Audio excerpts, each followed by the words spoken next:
डरावनी कहानियां के प्रसिद्ध लेखकों की दुनिया ऐसी दुनिया है जिसमें हमें आज आमंत्रित किया जा रहा है।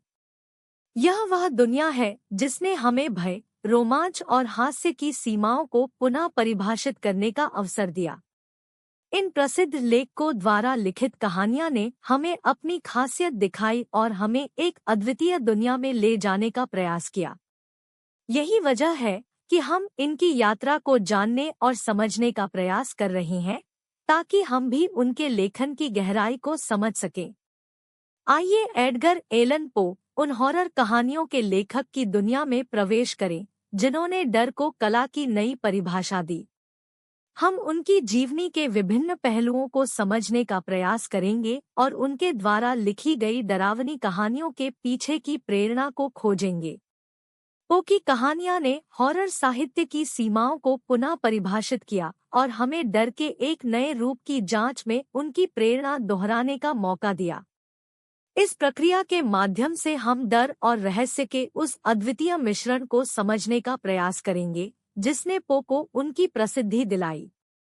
स्टीवन किंग उन हॉरर कहानियों के लेखक हैं जिन्होंने भय को मनोवैज्ञानिक ड्रामा के रूप में परिस्थित किया।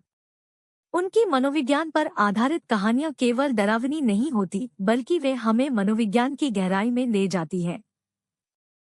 किंग के लेखन की खासियत यह है कि वे हमें डर के उस पहलू से रूबरू कराते हैं जो हमारे हर दिन की जिंदगी का हिस्सा होता है। हम उनके जीवन का विश्लेषण करेंगे और देखेंगे कि उनकी लिखने की शैली में क्या खास बात है जिसने उन्हें इतनी बड़ी पहचान दिलाई। नील गैमान की कल्पना की दुनिया में भय और फंटेसी का अद्वितीय मिश्रण ही उन्हें विशेष बनाता है।